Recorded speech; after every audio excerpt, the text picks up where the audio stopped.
Inilah Raffi Mutia.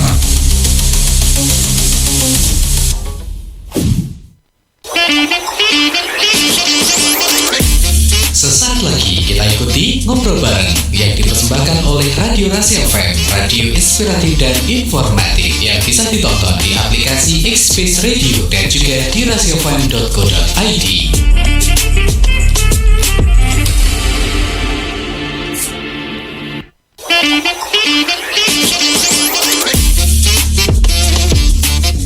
Ya baik, assalamualaikum warahmatullahi wabarakatuh. Rasi Media Inspiratif dan Informatif. Selamat siang saudara Rasi Media. Gimana kabarnya untuk kamu di kesempatan siang hari ini ya? Tepat di tanggal 30 Juni 2026 Fatur hadir kembali untuk menemani kamu di Dialog Kesehatan bareng RSUD Dr. Saidiman Magetan. Nah saudara Rasi Media, kurang lebih 1 jam ke depan nantinya sampai jam 12 ya, Fatur nanti bakal ngobrol-ngobrol dengan narasumber yang cuantik ya, Masya Allah. Mungkin ini nanti sekalian bisa ngobrol-ngobrol lebih jauh lah ya. Halo, assalamualaikum. Selamat siang Kak Lala ya. Iya, selamat siang. Selamat siang Kak Lailatul Nur Aini. Ini selaku apoteker dari RSUD Dr. Saidiman Magetan. Iya, betul. Ya. Gimana kabarnya Kak Lala? Alhamdulillah baik ya. Masnya apa kabar? Aku baik. Kalau nggak baik kayaknya nggak siaran di sini. Iya, di rumah ya. Oke Kak Lala, jadi nanti kita untuk kesempatan siang hari ini pengen bahas tentang topik yang bagus juga nih, kenali antibiotik, hindari bahaya resistensi obat gitu ya. Iya. Karena memang sedikit mengulas, rata-rata masyarakat itu kayak belum tahu ya mengenai antibiotik ini untuk penyakit apa, antibiotik ini untuk bakteri atau virus dan sebagainya, karena memang berbeda ya Kak ya. Iya, sebenarnya berbeda.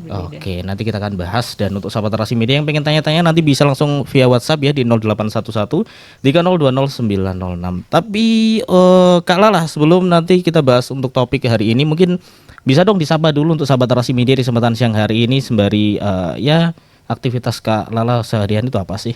Ya, selamat siang sahabat Rasi. Perkenalkan saya Lala, apoteker dari RSUD Dr. Saidiman Magetan. Nah, untuk kesehariannya saya di Depo Farmasi Rawat Jalan ya. Jadi mungkin kalau teman-teman ada yang berobat di RSUD Dr. Saidiman, nah untuk pengambilan obatnya itu di Depo Farmasi Rawat Jalan. Nah, nanti bisa ketemu saya di situ. Tapi ya jangan sampai ketemu di rumah sakit ya. Iya, ini ya yang ditakutkan itu ya Iya. sebenarnya. Jangan sampai ketemu. Tapi ya kalau udah ketemu ya wes judulnya. Iya. Nah, Kak Lala, untuk kesempatan siang hari ini mengenai topik antibiotik gitu ya. Jadi mungkin banyak masyarakat yang sudah sering dengar tentang antibiotik dan lain sebagainya, tapi masih pada bingung sebenarnya antibiotik itu apa sih Kak? Antibiotik sendiri sebenarnya dia termasuk obat ya. Nah, obatnya ini digunakan untuk mengatasi infeksi yang spesifik, infeksi karena bakteri. Jadi sebenarnya infeksi kan macam-macam ya. Ada karena virus, bisa karena jamur, bisa karena patogen lain juga. Nah, untuk antibiotik sendiri dia hanya untuk infeksi bakteri. Jadi perlu diingat kalau semisal kita infeksinya ternyata karena virus, tapi kita dikasih antibiotik kan kurang pas ya. Virusnya tidak teratasi, penyakitnya malah tidak sembuh-sembuh. Gitu. Oke, seperti itu. Jadi memang tadi terkhusus ya untuk antibiotik itu untuk bakteri ya Kak ya? Iya, hanya bakteri saja. Berarti bisa dikatakan kalau antibiotik ini juga memiliki peran yang sangat amat penting ya Kak ya. Namun mengapa mungkin ada yang mengatakan juga bahwa jangan sembarangan untuk menggunakan atau mengkonsumsi antibiotik gitu Kak? Tidak boleh sembarangan karena perlu diingat ya, antibiotik itu bukan obat dari semua penyakit. Jadi jangan kalau misalnya kita sakit sedikit antibiotik, antibiotik betul. itu adalah habit yang tidak tepat ya. Seharusnya kalau misalkan kita terserang penyakit, seharusnya kita obati dulu dari gejala-gejalanya. Kalau misal gejalanya ini tidak membaik, lebih baik dikonsultasikan ke dokter untuk nanti mendapatkan terapi yang tepat. Nah, nanti kalau misalkan memang butuh antibiotik, oleh dokternya akan diresepkan seperti itu. Oke. Berarti memang kita nggak bisa untuk langsung mengambil keputusan kita ke apotik beli antibiotik dan sebagainya gitu ya Kak ya? Tidak bisa, karena kan tadi penyebab penyakit kan macam-macam ya. Infeksi tadi contohnya virus. Nah, itu tuh sistemnya kayak lock and key gitu ya. Jadi kalau misalkan kuncinya nggak pas kan berarti juga tidak bisa gitu untuk mengatasi penyakitnya begitu. Oke. Jadi memang ya solusinya tetap mau nggak mau periksa ke dokter umum atau enggak ke vaskes gitu ya Iya, Kak? betul. Ya? Jadi harus periksa dulu. Periksa dulu ya. Nah Kak, tadi Fatur juga sedikit mendengar juga Kak Lala ini bahas tentang penyakit yang dari bakteri, penyakit yang dari virus. Ternyata ini juga nggak bisa semua dilawan dengan antibiotik tadi. Mungkin bisa dijelaskan nih Kak, sebenarnya contoh kalau untuk penyakit-penyakit dari virus itu apa, kemudian bakteri itu apa gitu. Kalau yang virus itu sebenarnya kalau misalkan kita flu biasanya itu ya Mas, itu banyak yang masyarakat itu salah kaprah ya. Iya. Kalau misalkan flu itu sebagian besar disebabkan karena virus, jadi bukan karena bakteri. Makanya sebenarnya kadang kan ada ya orang-orang flu sedikit dia membeli antibiotik. Betul. Nah sebenarnya itu tuh aslinya flu karena virus gitu, bukan karena antibiotik. Biasanya kan kalau flu gejalanya bisa demam, kemudian pilek, batuk, atau nyeri tenggorokan. Nah itu kita bisa mengobati terlebih dahulu. Kalau demam ya minum obat penurun demam dahulu. Kemudian kalau misalkan batuk ya kita bisa minum obat batuk dahulu. Jadi nggak harus semua-muanya langsung menggunakan antibiotik. Oke. Kemudian kalau untuk yang karena bakteri itu misalkan contohnya mungkin pernah dengar penyakit TBC Mas, Iya. tuberkulosis itu juga bisa karena bakteri. Kemudian Oke.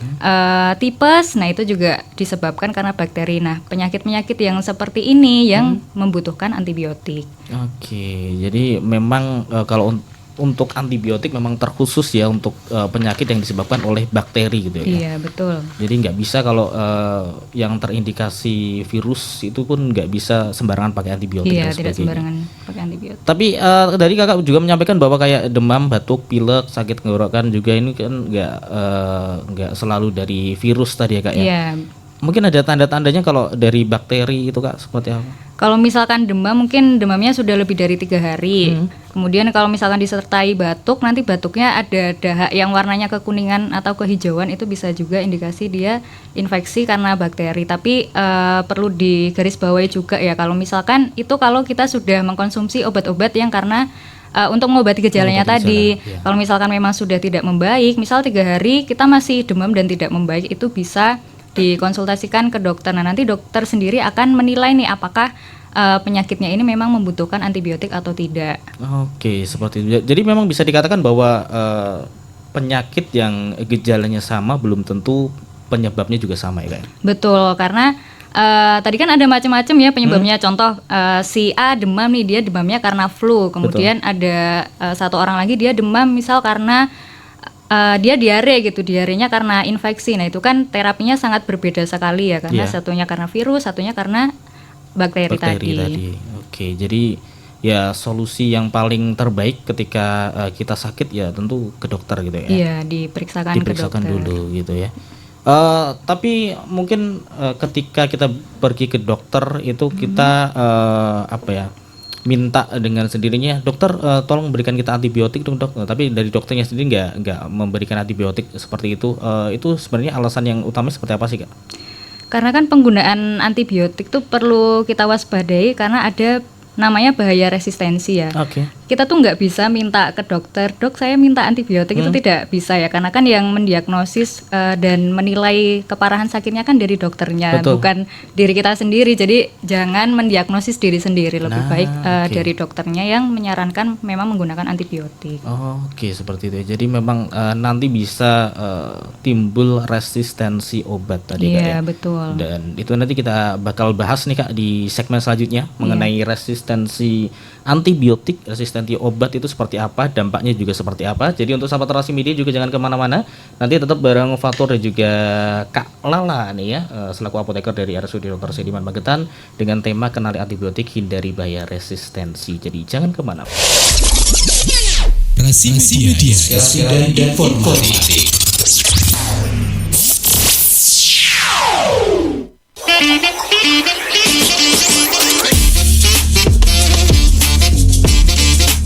Ya oke, Rasi Media Inspiratif dan Informatif ya, kembali lagi bareng Fatur dan juga ada apoteker Lailatul Nur Aini ya, selaku apoteker dari RSUD Dr. Sediman Magetan. Kak Lala, kembali lagi di Dialog Kesehatan untuk kesempatan siang hari ini, melanjutkan pembahasan kita mengenai kenali antibiotik, hindari bahaya resistensi. Nah, tadi sempat kita menyinggung mengenai resistensi antibiotik ya kak ya. Kalau kita membahas sebenarnya terkait resistensi antibiotik ini sebenarnya apa sih kak?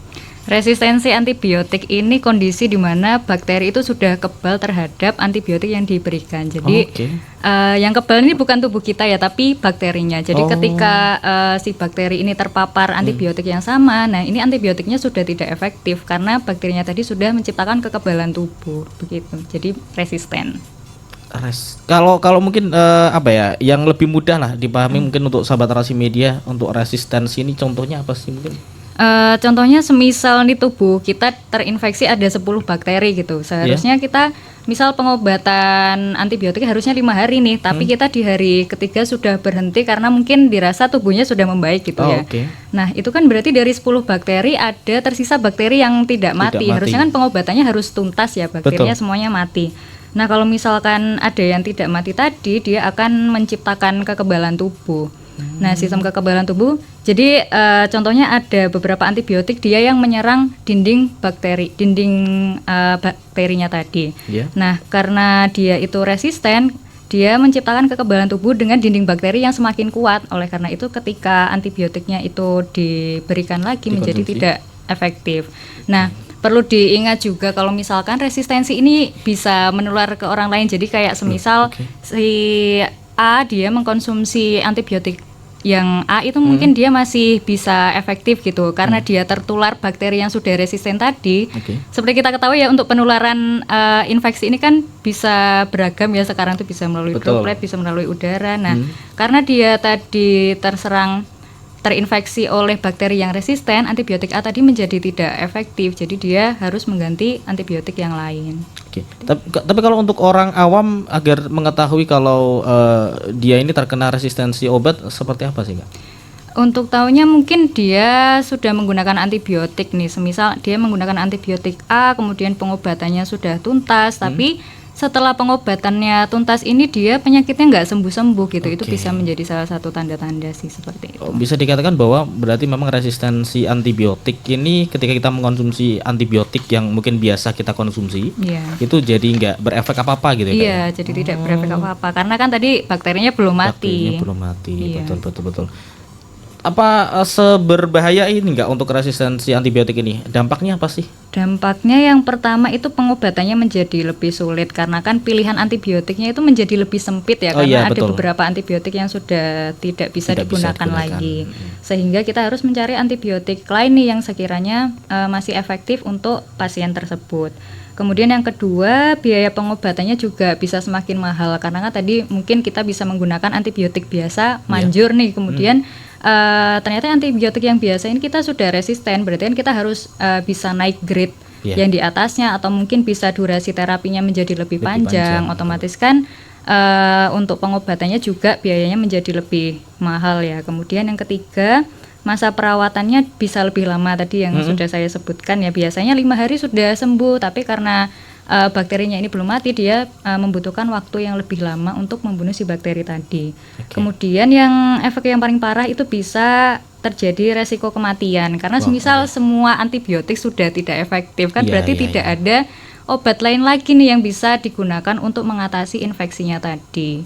Sehingga resiko kematiannya bisa meningkat. Dan ini memang berbahaya ya, Kak, ternyata ya, untuk kalau sampai bisa dikatakan resistensi yang berat gitu ya, Kak. Iya, betul. Sampai kematian gitu ya. Karena memang dalam apa ya, mungkin pemahaman yang sederhana, ketika resistensi antibiotik ini semakin banyak, ya otomatis nggak ada obat yang bisa untuk kita konsumsi agar kita sembuh gitu ya. Iya, betul sekali.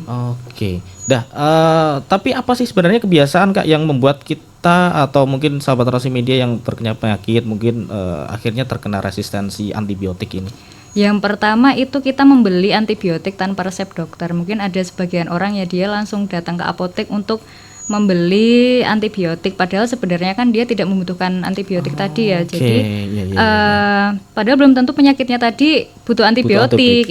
Betul. Kalau semisal hal itu kan juga menyebabkan biaya perawatan kita kan juga lebih mahal, harusnya nggak butuh tapi malah kita membeli antibiotik tersebut. Kemudian yang kedua, tidak mengkonsumsi antibiotik sesuai aturan pakai. Jadi semisal harusnya kita konsumsi antibiotik sehari 3 kali nih, tapi dia cuma minum sehari 2 kali kan, hal ini menyebabkan antibiotiknya tadi menjadi kurang efektif karena kan yang masuk ke tubuhnya kan terlalu sedikit ya. harusnya misal 100 tapi cuma dimasukkan 80% aja kan berarti kan menjadi tidak efektif.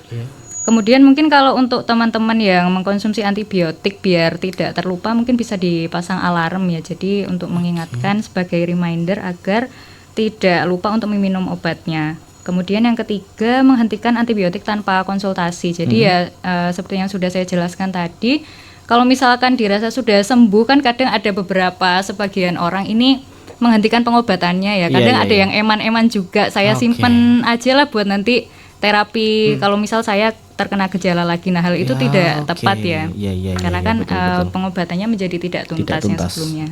Kemudian yang keempat, menyimpan antibiotik untuk digunakan kembali, sudah saya sebutkan tadi. Kemudian yang terakhir yaitu memberikan antibiotik kepada orang lain. Jadi semisal orang lain mengalami gejala yang sama. Itu belum tentu penyebab penyakitnya sama. Jadi kita tidak boleh sharing antibiotik dengan orang lain. Karena antibiotik sendiri sebenarnya itu jenisnya sangat banyak sekali ya Mas. Jadi juga untuk pemilihan antibiotik itu harus tepat karena belum tentu infeksi A karena bakteri A itu membutuhkan antibiotik yang sama begitu. Oke, berarti memang resistensi antibiotik ini juga memang ya sama ya kayak dengan resistensi obat tadi ya. Iya. Kalau memang antibiotik ini tidak diminum sesuai dengan dosis anjuran dan sebagainya, ini yang menimbulkan resistensi antibiotik tadi berarti ya. Iya, betul sekali. Oke. Tapi kalau untuk resistensi obat dengan alergi obat ini Kak, ini apakah sama atau berbeda Kak? Resistensi dan alergi itu berbeda ya, resistensi dan alergi antibiotik. Nah, untuk resistensi sendiri kan karena bakterinya tadi kebal. Kalau misalkan alergi itu adalah reaksi tubuh kita yang tidak cocok terhadap pengobatan tersebut. Kalau misalkan reaksi alergi itu kita biasanya timbul gejala, contohnya bisa ruam kulit, kemudian ada yang gatal-gatal juga, ada yang bengkak, atau yang paling parah itu bisa sesak juga pasiennya. Kalau misalkan resisten tadi kan kebal, nah itu berarti pengobatannya yang dia menyebabkan pasiennya ini menjadi tidak sembuh-sembuh. Jadi tidak ada efek lain yang timbul sih, cuman mungkin penyakitnya itu menjadi tidak sembuh-sembuh gitu. Oke, jadi memang perbedaan antara alergi dan juga resistensi tadi terhadap efeknya tadi Kak ya. Iya, kalau alergi ada timbul efek tadi, sedangkan kalau untuk resistensi ini nggak bisa menyembuhkan penyakit yang kita obati tadi. Oke, karena memang kadang-kala ketika ditanya ketika kita berobat apakah ada alergi obat dan sebagainya gitu. Iya, biasanya dikonfirmasi lagi ke pasiennya ada alergi atau tidak. Karena kalau misalkan pasien ini ada alergi kan berarti kita harus mengganti antibiotik yang lain gitu. Oke. Jadi tapi tetap beda ya perbedaan antara resistensi dan juga alergi tadi Kak ya. Tapi kalau untuk penggunaan antibiotik yang benar nih Kak ya, sebetulnya bagaimana sih cara menggunakan antibiotik yang benar-benar aman dan juga ya benar tadi? Kita tuh sebenarnya punya slogan ya, bijak menggunakan antibiotik. B-nya itu beli antibiotik dengan menggunakan resep dokter. Kemudian I-nya ikuti aturan pakai. Jadi semisal menggunakan 3 kali sehari ya pakainya 3 kali sehari, kalau 2 kali ya 2 kali. Jadi sesuai aturan pakainya. Kalau misalkan terapinya memang harus 5 hari nih, berarti ya minum obatnya juga harus tetap 5 hari. Jangan berhenti di tengah jalan. Kemudian J-nya itu jangan berikan antibiotik kepada orang lain. Jadi kan karena penyebab penyakitnya belum tentu sama, makanya kita tidak boleh sharing antibiotik dengan orang lain. Kemudian K-nya itu konsultasi. Jadi kalau semisal Bapak Ibu atau sahabat terasi sekalian ada kebingungan terkait penggunaan antibiotik, itu bisa sekali ya dikonsultasikan kepada dokter atau tenaga kesehatan yang lain.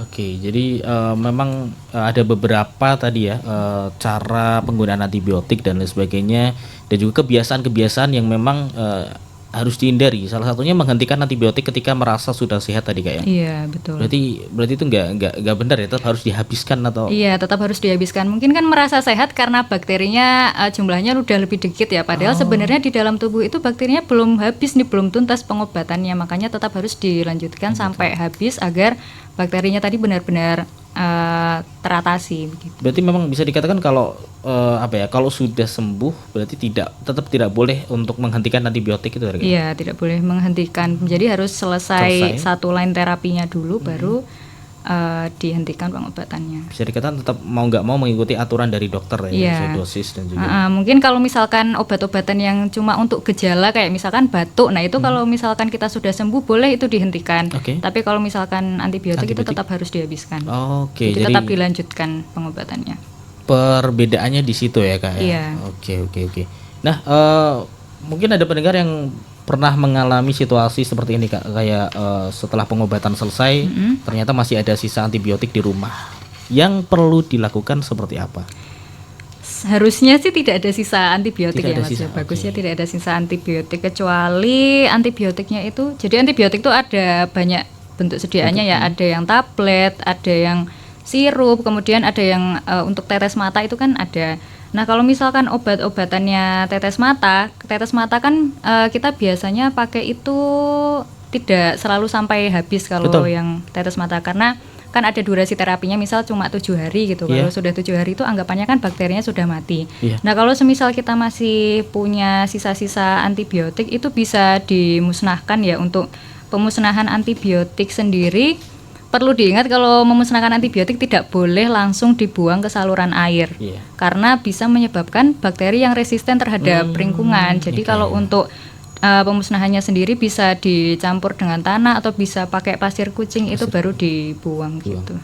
Oke, berarti memang bisa dikatakan kalau ada yang berpikir udah sehat lah, ya, tak pakai buat nanti aja lah, misal nanti batuk lagi atau gimana gitu, itu salah ya Kak ya? Iya, salah banget ya. Soalnya kan nanti kalau misalkan kita pakai di pengobatan berikutnya kan belum tentu satu antibiotiknya tepat. Kemudian yang kedua, apakah dosisnya sama atau tidak kan kita juga tidak tahu.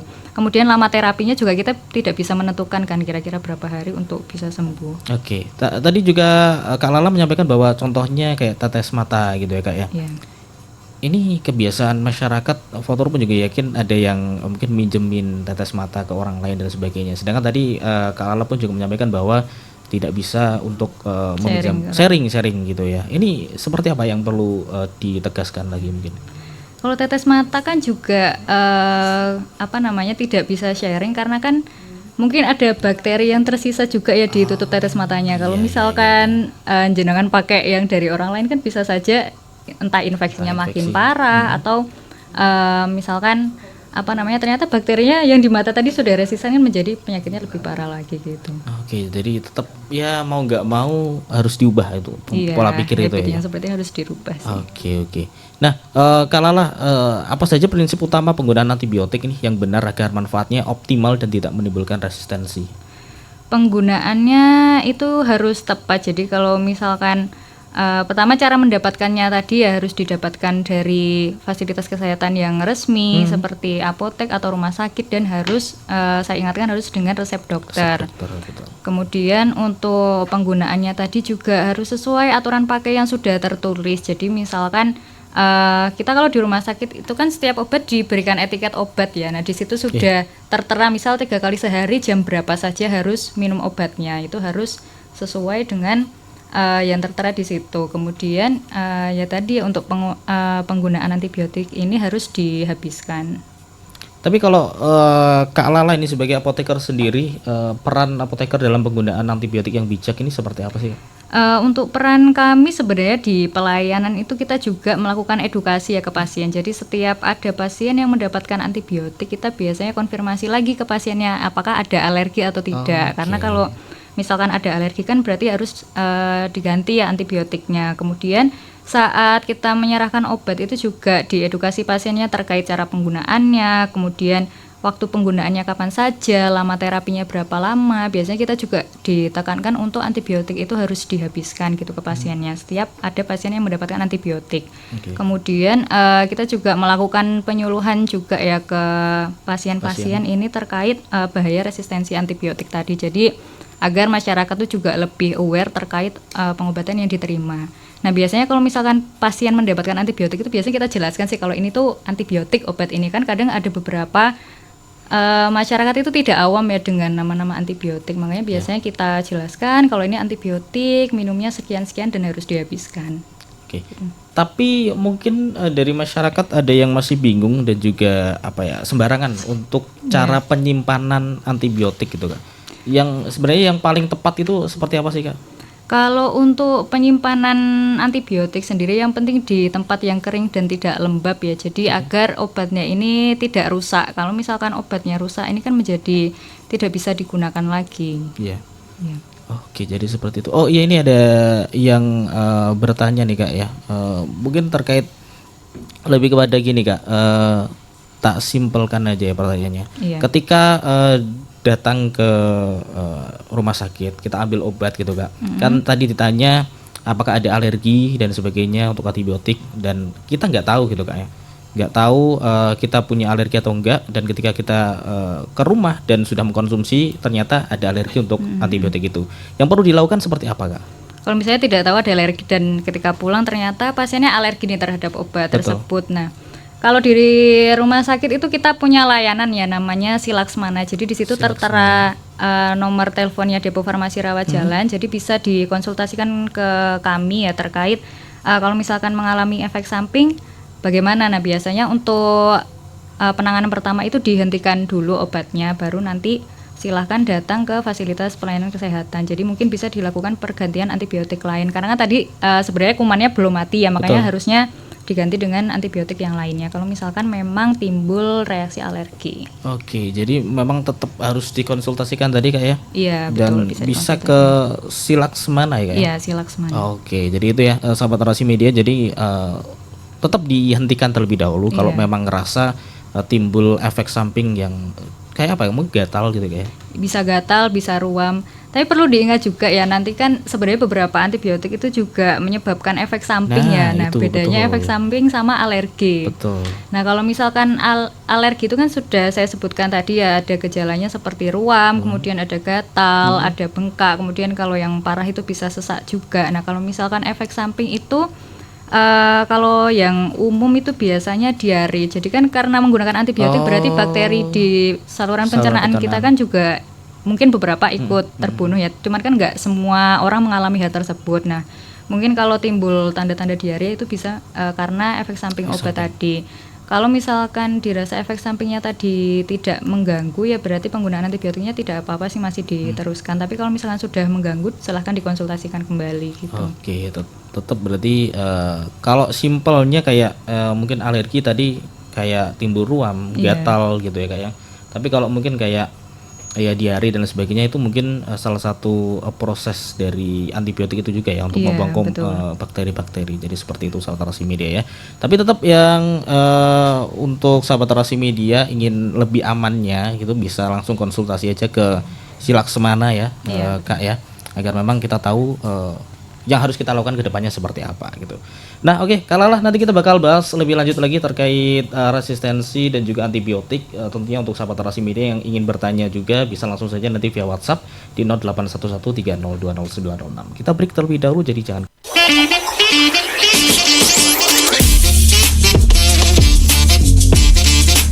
Oke, Rasi Media Inspiratif dan Informatif masih bersama dengan Valtor dan juga Kak Lala nih ya, apoteker dari RSUD Dr. Sidiman Magetan di Dialog Kesehatan bareng RSUD Dr. Sidiman Magetan. Nah, Kak Lala, ini ada beberapa pertanyaan dari sahabat Rasi Media. Kak Lala, apa yang perlu dilakukan ketika saya lupa minum antibiotik?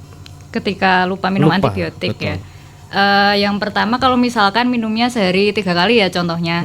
Kemudian kita pagi lupa nih minum antibiotik. Nah, kalau misalkan waktunya itu belum mendekati dengan waktu minum obat selanjutnya, nah itu segera diminum saja saat ingat. Nah, tapi kalau misalkan kayak sejam sebelum saya minum yang berikutnya itu baru ingatnya, itu mending dilewatkan saja, langsung minum obat yang selanjutnya gitu.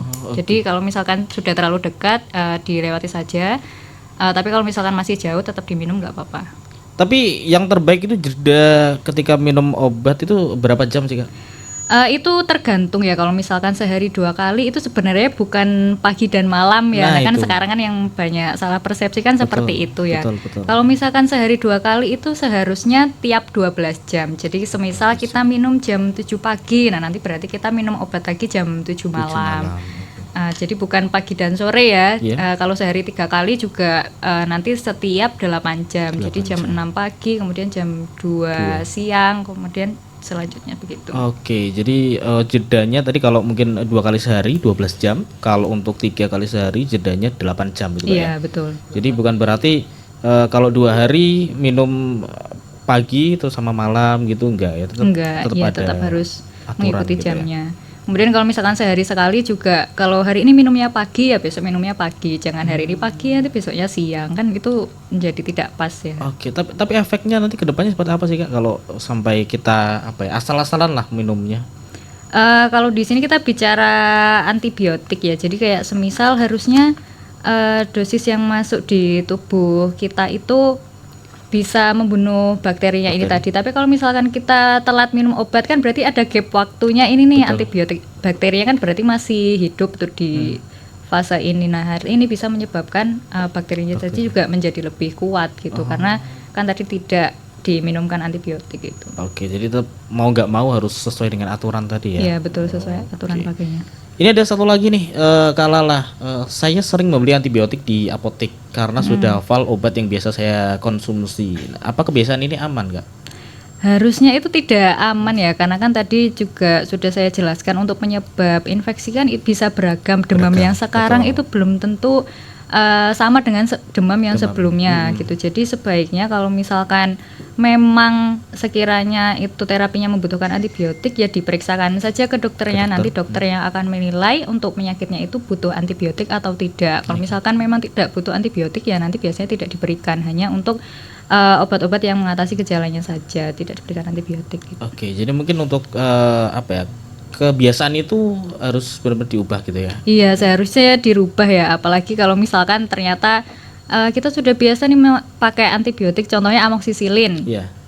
Nah, kalau misalkan nanti kita selanjutnya pakai amoksisilin lagi kan belum tentu infeksinya ini bakteri yang sama gitu, bisa saja itu diinfeksi oleh bakteri lain. Nah, kan tadi juga sudah saya jelaskan untuk jenis antibiotik itu sangat banyak ya. Betul. Belum tentu si bakteri ini dengan amoksisilin sudah teratasi, bisa saja harus menggunakan antibiotik jenis lainnya. Oke. Jadi memang intinya seperti ini Sahabat Rasi Media ya. Penyakit yang mungkin awalnya kamu derita dengan konsumsi antibiotik satu, ketika kamu sakit lagi dengan gejala yang sama, bukan berarti antibiotiknya juga akan sama gitu ya. Intinya seperti itu. Nah, tapi Kak Lala, apakah kalau kita terlalu sering mengonsumsi antibiotik dapat membuat tubuh kita lebih rentan terkena penyakit? Rentan terkena penyakit bisa saja karena penggunaannya kan menjadi tidak tepat ya, penggunaan antibiotiknya tadi karena kita sering mengkonsumsinya. Nah, hal ini kan bisa menyebabkan bakterinya tadi menjadi resisten satu. Kemudian yang kedua, misal seharusnya kita tidak butuh antibiotik tapi kita malah minum antibiotik kan bakteri baik yang di tubuhnya juga ikut mati gitu. Bukannya kita sembuh malah bisa menyebabkan efek samping tadi, salah satunya kan diare tadi ya. Jadi ya penggunaannya itu harus sesuai dengan yang telah dianjurkan oleh dokter. Oke, jadi tetap nggak bisa sembarangan ya soal media, terlalu banyak gitu pun juga bahaya. Terlalu sedikit juga tidak baik gitu ya. Oke. Nah, tapi Kak Lala, kalau untuk resistensi antibiotik ini apakah nanti bisa menyebabkan infeksi ringan berubah menjadi infeksi yang sulit disembuhkan gitu lah intinya? Bisa jadi kalau semisal memang sudah tidak ada antibiotik yang bisa mengatasinya. Kalau semisal memang masih ada antibiotik grade di atasnya yang untuk mengatasi infeksi tersebut ya harusnya sih masih bisa sembuh ya, kecuali memang sudah di grade yang paling atas tapi ternyata pasiennya tidak bisa sembuh dengan ini, nah baru bisa menjadi infeksi yang memberat gitu. Oke, tapi biasanya kalau sampai ke grade paling atas ini apa sih alasan paling utama atau penyebab paling utama gitu? Yang pertama sih biasanya karena pengobatannya tidak efektif ya. Jadi kalau di rumah sakit sendiri kita punya namanya Komite Pengendalian Resistensi Antibiotik. Betul. Nah di komite ini mereka melakukan pengkajian nih. Jadi semisal pasien itu tidak efektif terhadap suatu antibiotik. Nah, nanti kita di situ akan melakukan uji kultur. Uji kultur itu maksudnya mengambil sampel dari pasiennya ya, nanti dicek lab kira-kira antibiotik mana saja nih yang masih sensitif terhadap penyakit pasiennya.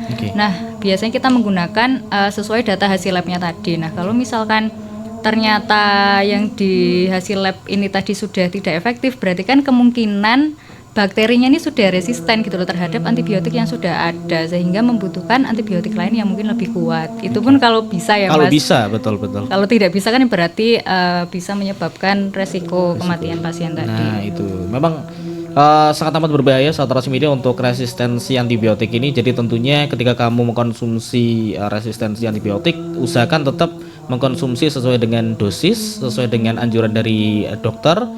Jadi memang terkadang disiplin ketika mengkonsumsi obat itu juga sangat amat penting ya. Iya. Oke, tapi kalau untuk Kak Lala, jika mungkin masyarakat ingin berkonsultasi mengenai penggunaan antibiotik, kapan sebaiknya mereka itu bertanya kepada dokter dan kapan bisa berkonsultasi langsung dengan apoteker? Kalau konsultasi mungkin ketika misal contohnya demam ya 3 hari tidak membaik, itu bisa dikonsultasikan ke dokter. Kemudian contoh lain diare, misal kita diare tapi disertai lendir, kemudian ada darahnya juga, itu juga bisa tanda-tanda infeksi sehingga dikonsultasikan kepada dokter seperti itu. Jadi kalau misalkan penyakit kita ternyata tidak membaik dengan obat-obatan untuk mengobati gejalanya tadi, ya berarti harus dikonsultasikan ke dokter. Nanti dokter yang akan menilai kebutuhan terapi pasien. Tapi akan jauh lebih baik ketika kita sudah merasakan sakit dan itu langsung konsultasi aja ya. Iya, itu malah lebih baik bagus sih. gitu Iya, ya. Kan bisa dicegah dari awal kan. Betul. Kalau sudah 3 hari kan sebenarnya penyakit itu kan akan terus berkembang ya. Apalagi ini kan bakteri. Kita bicara bakteri kan setiap detiknya dia akan mengalami pembelahan yang semakin banyak gitu. Oke, itu tadi saat Rasimedia luar biasa, benar-benar informasi dan juga edukasi yang luar biasa dari Kak Lala ini. Mungkin terakhir Kak Lala, untuk kesempatan siang hari ini apa sih pesan-pesan untuk sahabat Rasimedia terutama untuk masyarakat Magetan ya, terkait antibiotik atau mungkin resistensi antibiotik gitu. Untuk pesan-pesan untuk sahabat Rasi, perlu diingat kalau antibiotik itu bukan obat dari semua penyakit, yaitu yang harus digarisbawahi. Kemudian untuk penggunaan antibiotik tadi, ingat bijak antibiotik ya. Jadi B-nya beli antibiotik sesuai dengan resep dokter, kemudian I-nya ikuti aturan pakai sesuai yang diinstruksikan oleh dokter, kemudian J-nya jangan berbagi antibiotik dengan orang lain, jadi jangan sharing. Kemudian konsultasikan terkait penggunaan antibiotik tadi kepada dokter ataupun apoteker. Oke, siap. Oke, terima kasih untuk Kak Lala ya untuk kesempatan siang hari kasih. ini sudah menemani Fatur di Dialog Kesehatan bareng RSUD Dr. Sidiman Magetan. Mungkin kita bisa ngobrol-ngobrol di lain waktu ya Kak Lala ya. Ya Mas, nanti. Oke, siap ya. Oke, terima kasih sekali lagi untuk Kak Lala dan juga sahabat Rasimedia telah tuntas untuk Dialog Kesehatan pada kesempatan siang hari ini. Kita jumpa lagi di Dialog Kesehatan di segmen selanjutnya. Terima kasih dari Fatur dan juga Kak Lailatul Nur Aini selaku apoteker dari RSUD Dr. Sidiman Magetan mengucapkan terima kasih dan mohon maaf. Assalamualaikum warahmatullahi wabarakatuh. Waalaikumsalam. Baru saja Anda ikuti Ngobrol Bareng yang dipersembahkan oleh Radio Rasi FM, radio inspiratif dan informatif.